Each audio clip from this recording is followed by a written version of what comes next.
Assalamualaikum warahmatullahi wabarakatuh. Melanjutkan topik kita sebelumnya, masih membicarakan tentang aplikasi turunan. Kali ini kita akan bahas aplikasi turunan. Ini cukup banyak deh di satu paketnya, yaitu ada titik balik atau titik stasioner, ada nilai maksimum atau nilai minimum atau bisa juga disebut nilai ekstrim, ada kurva naik, kurva turun, dan juga titik belok. Walaupun ini ada banyak, ini konsepnya hanya satu ya, yaitu turunan pertama sama dengan 0. Untuk lebih jelasnya langsung aja kita lihat topiknya. Kita bicarakan dulu yang pertama di stasioner fungsi ini adalah nilai maksimum atau nilai minimum satu fungsi atau disebut juga titik balik atau titik stasioner. Pada dasarnya untuk nilai maksimum, minimum atau titik stasioner ini konsepnya bermula tetap pada turunan pertama itu kita sama dengan 0. Nanti dari situ kita akan peroleh nilai x-nya sama dengan berapa. Nah, dari x ini kita akan peroleh nilai y-nya sama dengan berapa, dan itulah menjadi titik stasionernya. Sementara untuk y-nya sendiri, kalau dia paling gede itu maksimum, kalau nilai yang paling kecilnya dia sebagai minimumnya. Untuk lebih jelasnya mungkin langsung aja kita lihat contoh sederhananya. Yang pertama kita punya contohnya ini. Tentukan titik stasioner fungsi f(x) sama dengan 2x pangkat 3 kurang 9x pangkat 2 ditambah 12x. Nah, untuk titik stasioner awalnya tetap bermula dari turunan si kurva ini. Berarti ini turunannya adalah f aksen x sama dengan ini jadi 6x pangkat 2 dikurang 18x ditambah 12. Dan ini kita sama dengan ini 0. Nah, jadi si turunan pertamanya ini kita sama dengan ini 0, lalu kita cari x-nya ya, x pembuat 0-nya. Kalau ini masih bisa kita sederhanain, berarti ini bisa kita bagi 6. Berarti dia jadi x kuadrat kurang 3x ditambah 2 sama dengan 0. Sehingga di sini kita peroleh faktornya adalah x min 2 kali x min 1 ya. Sehingga kita peroleh x-nya sama dengan 2 dan x-nya sama dengan 1. Nah, karena ini nilai x-nya ada 2, kita substitusi kedua-duanya. Jadi yang pertama untuk x-nya sama dengan 1 dulu aja. Nanti kita peroleh berarti y-nya adalah 2 kali 1 pangkat 3 kurang 9 kali 1 pangkat 2 ditambah 12 kali 1. Kalau kita hitung berarti ini jadi 2 kurang 9 tambah 12. Jadi kita peroleh ini sama dengan 5. Sehingga di sini kita peroleh titik yang pertama adalah 1,5. X-nya 1, Y-nya 5. Kemudian untuk X-nya sama dengan 2, kita substitusi juga, sehingga di sini berarti kita peroleh nilai Y-nya sama dengan 2 kali 2 pangkat 3 kurang 9 kali 2 pangkat 2 tambah 12 kali 2. Kalau kita hitung berarti ini jadi 2 pangkat 3 8 kali 2 16 kurang 4 kali 3 4 kali 9 36 ditambah 24. Di sini berarti kita peroleh nilai y-nya adalah 4. Sehingga di sini kita peroleh titiknya adalah 2,4. Nah, inilah titik stasioner yang diminta oleh soal ini. Jadi dua-duanya menjadi titik stasioner ya. Titik stasioner. Yang ini juga. Titik stasioner. Nah, untuk maksimum minimumnya sendiri, nah kalau kita lihat dari titik stasioner ini ada dua nilai ya. Yang pertama y-nya sama dengan 5 dan y sama dengan 4. Nah, dari angka ini kita lihat yang gede adalah 5 ya, berarti ini maksimumnya. Yang y sama dengan 4 ini minimumnya. Sehingga ini titik stasionernya atau juga bisa disebut titik balik maksimum. Titik balik maksimum karena dia bernilainya lebih gede. Yang minimum berarti disebutnya titik balik minimum. Nah, jadi pada dasarnya awalnya adalah turunannya sama dengan 0. Kita lihat contoh yang lainnya. Nah, contoh yang kedua, Tentukan nilai maksimum fungsi f(x) sama dengan 4x pangkat 3 kurang 18x pangkat 2 tambah 15x kurang 20. Nah, pada dasarnya sama kayak tadi, untuk maksimum minimum kita turunkan dulu aja. Jadi ini f aksen x-nya adalah 12x pangkat 2 kurang 36x ditambah 15 ya. Dan ini kita sama dengan 0. Ini kita bagi 3 bisa ya. Kita bagi 3 jadi 4x pangkat 2 dikurang 12x ditambah 5. Nah, di sini sama dengan 0. Kita faktorin. Jadi ini faktornya berarti adalah 2x tambah 2x kurang 5 dengan 2x kurang 1 ya. Sama dengan 0, sehingga di sini kita peroleh nilai x-nya adalah 5/2 dan x-nya adalah 1/2.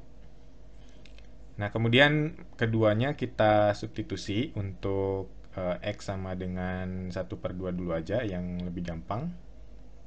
Jadi kalau x-nya 1/2 berarti kita substitusi nilainya dia menjadi y-nya adalah 4 dikali 1/2 pangkat 3 jadi 1/8 kurang 18 kali 1/2 pangkat 2 jadi 1/4 tambah 15 kali 1/2 kurang 20.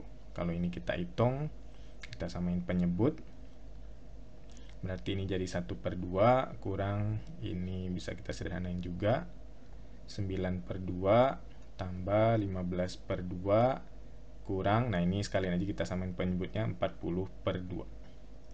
Jadi ini kita hitung, jadi ini nilainya menjadi min 33/2. Kemudian kita lakukan hal yang sama untuk nilai x-nya sama dengan 5/2. X-nya sama dengan 5/2. Ini berarti dia menjadi y-nya adalah 4 kali 5 pangkat 3 125 per 2 pangkat 3 tadi 8 kurang 18 kali 25/4 ditambah 15 kali 5/2 dikurang 20. Kalau kita sederhanain berarti ini menjadi 125/2, coret.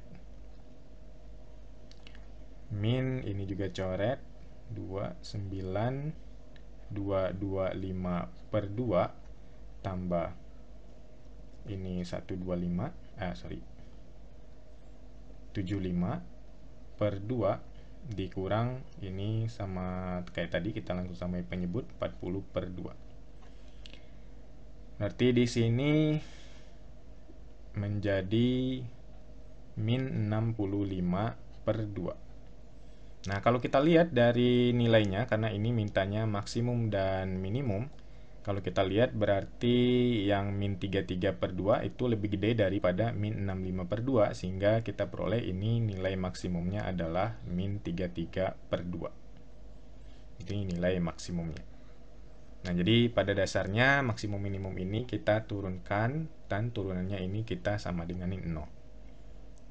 Kemudian model berikutnya, kalau si maksimum minimum ini berada pada interval nilai tertentu ya.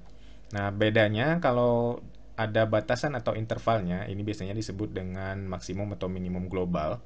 Ini pada pengujian nilainya dia juga kita substitusi ya. Ini kita substitusi juga. Jadi kalau ada x-nya berada di antara interval ini, itu semuanya kita masukin, dan juga si batasnya ini juga kita substitusi juga. Jadi ada kemungkinan ada tambahan 2 nilai x yang harus kita substitusi. Untuk lebih jelasnya kita coba kerjakan aja nilai ini. Ya, contoh soal yang ini. Diketahui fungsi y sama dengan x pangkat 3 kurang 2x pangkat 2 tambah x. Nah, tentukan nilai maksimum dan minimum grafik fungsi pada interval min 1 sampai 2. Nah, pada dasarnya sama kayak tadi ya. Kita cari dulu turunannya. Berarti ini turunannya 3x kuadrat kurang 4x tambah 1. Dan ini kita sama dengan 0. Nah, ini kita faktorin sama kayak tadi ya. Berarti ini faktornya adalah 3x min 1 kali x min 1 ya. Jadi di sini kita peroleh x-nya 1/3 dan x-nya sama dengan 1.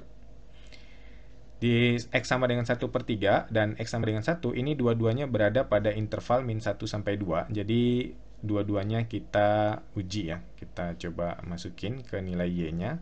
Kita mulai dulu dari yang gampang aja, yang x sama dengan 1. Kalau x sama dengan 1, berarti kita peroleh nilai y-nya adalah 1 kurang 2 tambah 1 ya. Jadi ini kita peroleh nilai y-nya sama dengan 0. Kemudian kalau x-nya 1/3, ini juga sama, kita substitusi. Jadi y-nya adalah 1/3. Sorry, kita langsung hitung aja. 1/27 kurang 2/9 tambah 1/3. Kalau kita samain penyebut, ini menjadi 1 kurang 6 tambah 2. Jadi dia menjadi min 3/27 ya. Ini per 27. Oh sorry, ini 9 ya. Jadi dia menjadi min 4/27 ya, untuk x-nya sama dengan 1/3. Nah, tapi selain nilai x yang kita peroleh dari faktornya ini, kita juga harus mensubstitusi atau menguji nilai batasnya ini. Jadi ini juga kita masukin ya. Nah, pertama x-nya sama dengan min 1. Kalau kita uji, berarti dia menjadi y-nya adalah min 1, min 2, min 1. Berarti ini y-nya jadi min 4. Kalau x-nya sama dengan 2, kita uji, berarti dia jadi y sama dengan, x-nya sama dengan 2 ya. Berarti jadi 8 kurang 8 tambah 2. Berarti ini y-nya sama dengan 2. Nah, kalau kita lihat dari nilai-nilainya, nah bisa kita lihat bahwa yang paling kecil itu adalah yang min 4 ya, minimum. Jadi minimumnya ternyata ada di batas bawahnya, yaitu di x sama dengan min 1. Dan maksimumnya di y sama dengan 2, maksimum. Tapi bukan berarti batas atas dan batas bawah ini selalu menjadi nilai maksimum atau nilai minimumnya, karena bisa jadi nilai maksimum minimumnya itu ada di nilai pembuat 0 pada turunannya tadi. Bisa jadi di sini ya. Itu tergantung dari fungsinya aja. Nah, itu kalau ada interval atau batasan nilai yang diberikan di soalnya ya. Kita lihat lagi model lainnya. Nah, biasanya minimum maksimum ini juga bisa berupa soal cerita ya, contohnya seperti ini. Diketahui jumlah dua bilangan non-negatif adalah 20, berarti ini bilangannya bilangan positif atau 0 ya. Tentukan bilangan-bilangan tersebut agar jumlah kuadrat bilangan tersebut sebesar mungkin. Nah, jadi di sini ada dua bilangan, jadi kita anggap aja dua bilangan itu x dan y ya, dua bilangan a dan b atau x dan y, misalkan x dan y aja. Nah, di sini diketahui jumlah dua bilangan itu adalah 20 ya, berarti informasi yang kita peroleh adalah jumlahnya. Jadi x ditambah y itu adalah 20. Jadi di sini berarti bisa kita ubah bentuk ya. Jadi y sama dengan 20 kurang x. Kemudian dia mintanya hasil kali. Katakanlah hasil kalinya ini adalah z ya. Dan ini hasil kalinya adalah x kali y. Nah, dan agar hasil kalinya ini maksimum, maka turunan z-nya harus, turunan hasil kalinya itu harus sama dengan 0.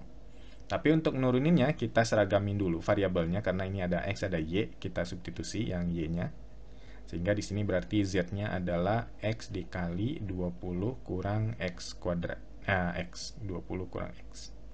Kalau x yang kita kali masuk, berarti z-nya adalah 20x kurang x kuadrat. Nah, di sini karena dia mintanya maksimum, berarti turunnya harus sama dengan 0. Jadi kita peroleh turunannya adalah 20 kurang 2x ya, sama dengan 0. Berarti di sini kita cari nilai x-nya, 20 sama dengan 2x, berarti kita dapat si x-nya itu adalah 10.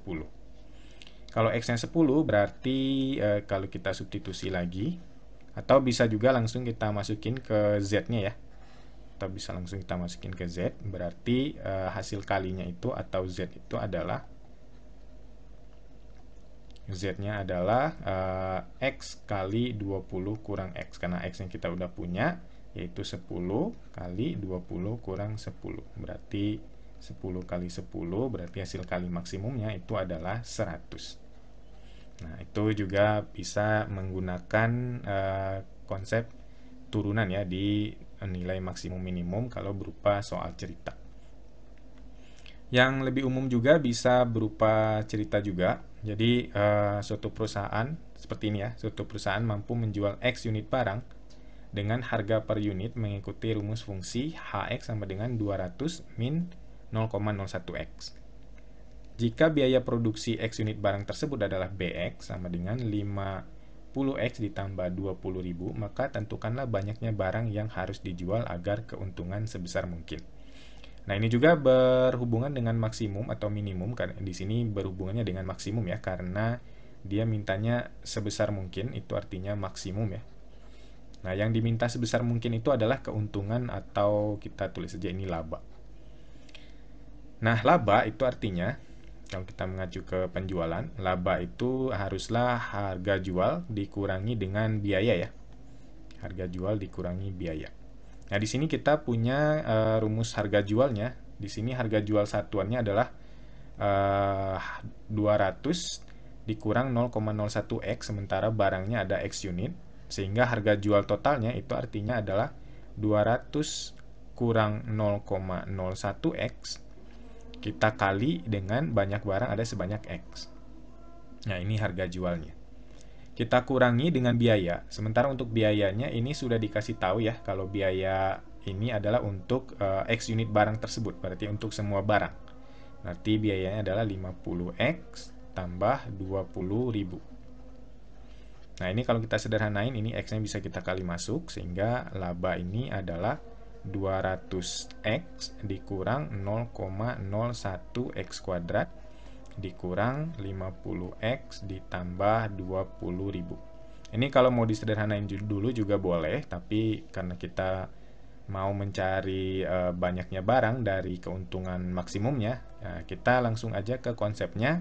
Karena dia mintanya maksimum, dan yang maksimum itu adalah keuntungan atau laba, maka labanya harus kita turunin dan kita sama dengan 0. Nah, turunannya sendiri, nah langsung aja kita turunin, ini 200x turunannya berarti 200 dikurang 0,01x kuadrat turunannya adalah 0,02x dikurangi, nah 50x turunannya 50 ditambah 20.000 turunannya 0. Dan ini kita sama dengan 0.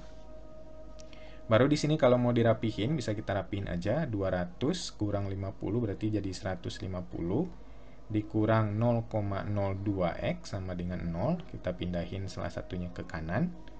Jadi di sini kita peroleh 0,02x ini sama dengan 150, bisa kita bagi 2 dulu. Jadinya 0,01x sama dengan 75, baru kemudian kita kali 100. Sehingga kita peroleh nilai X-nya adalah 7.500. Nah, jadi perusahaan ini akan memperoleh keuntungan yang sebesar mungkin kalau dia menjual 7.500 barang yang mereka produksi itu. Nah, itu biasanya soal cerita yang digunakan untuk nilai maksimum minimum dari suatu fungsi ya. Kemudian berikutnya ada titik belok. Nah, ini titik belok bedanya ya dengan titik stasioner. Nah, titik belok ini turunan keduanya yang sama dengan 0. Jadi kita nuruninnya 2 kali. Contohnya, tentukan titik belok fungsi Y sama dengan X pangkat 3 tambah 6X pangkat 2 tambah 9X tambah 7. Nah, jadi ini kita turunnya 2 kali ya. Yang pertama, turunan pertamanya dulu. Berarti ini adalah 3X kuadrat tambah 12X tambah 9. Kemudian kita turunin lagi, ketemulah turunan keduanya. Ini 6x ditambah 12. Nah, dan turunan kedua inilah yang kita sama dengan 0. Nah, dari sini baru kita cari nilai x-nya. Di 6x sama dengan min 12. Sehingga kita beroleh nilai x-nya adalah min 2. Nah, kita peroleh nilai X sama dengan min 2, baru kita substitusi. Jadi alurnya sama aja ya, kita cari nilai X-nya, kemudian kita substitusi, cuman bedanya titik belok ini adalah turunan keduanya yang kita sama dengan 0. Sehingga kita peroleh nilai Y-nya adalah min 2 pangkat 3 min 8 tambah 4 kali 6 24 kurang 18 tambah 7. Berarti di sini kita peroleh nilai Y-nya ini jadinya adalah 5 ya. Nah, sehingga berarti ini titik beloknya, koordinat titik beloknya itu adalah min 2,5. Nah, itu aja yang membedakan titik belok dengan titik balik ya. Kalau titik belok turunan kedua, kalau titik balik itu turunan pertama. Kemudian berikutnya ada fungsi naik dan fungsi turun. Nah, untuk naik turun ini bentuknya pertidaksamaan, di mana kalau fungsi naik itu turunan pertamanya ini bernilai positif atau lebih besar dari 0, sementara turunan keduanya bernilai negatif atau kurang dari 0. Untuk lebih jelasnya kita lihat contohnya. Nah, diketahui fungsi f(x) sama dengan x pangkat 3 kurang 3x pangkat 2 tambah 4, tentukan interval grafik fungsi tersebut naik dan turun. Nah, pada dasarnya yang pertama-tama tetap aja kita turunin dulu ya, f aksen sama dengan 3x kuadrat kurang 6x, udah gini turunannya. Dan untuk karena ini pertidaksamaan, kita sama dengan 0 dulu aja, kita sama dengan 0 untuk mencari pembuat 0 di garis bilangannya ya. Habis itu kita faktorin, ini bisa kita bagi 3 dulu ya. Jadi x kuadrat kurang 2x sama dengan 0, kita faktorin. X kali x kurang 2 sama dengan 0. Jadi di sini pembuat 0-nya adalah x sama dengan 0 dan x sama dengan 2. Nah, berarti di sini ada 2 pembuat 0-nya. Kita gambar garis bilangannya. Ada 0 sama 2. Kemudian kita tandain positif negatifnya. Kita mulai dari kanan ya. Bisa menggunakan uji titik atau kalau udah mahir dengan tanda langsung juga itu akan lebih bagus. Jadi ini kalau kita uji titik, dari kanannya ini adalah bernilai positif, yang tengah ini negatif, yang kiri positif. Nah, sehingga berarti di sini kita peroleh yang negatif itu yang positif itu yang 2 ke kanan sama 0 ke kiri ya. Sehingga di situ berarti kita peroleh fungsi naiknya itu dia berada di 0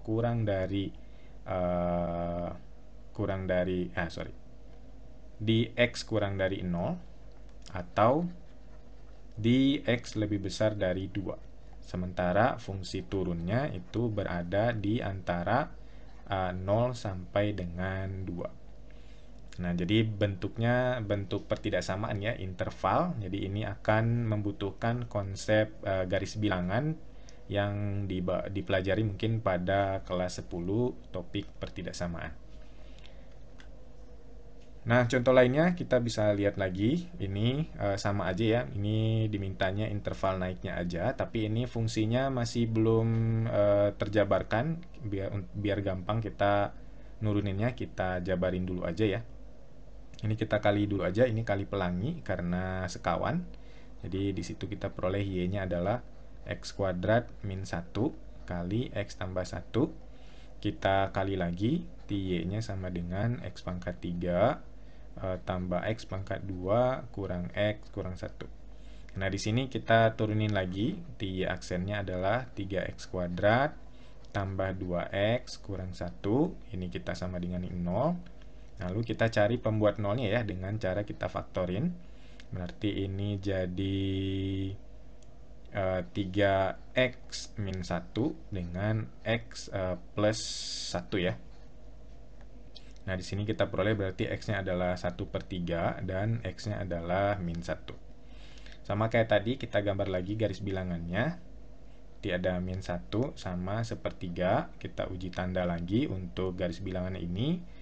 Dari kanan kita uji titik, berarti ini bernilai positif, ini negatif, ini positif. Karena dia mintanya interval naik, berarti kita bisa ambil yang positif, yaitu 1/3 ke kanan dan min 1 ke kiri. Sehingga dari sini kita punya kesimpulannya adalah kurva ini naik pada saat x-nya kurang dari min 1 atau X-nya lebih besar dari 1/3. Nah, itu untuk fungsi naik dan fungsi turun ya dari suatu grafik. Nah, paling itu aja untuk aplikasi turunan yang bisa kita bahas pada kesempatan kali ini.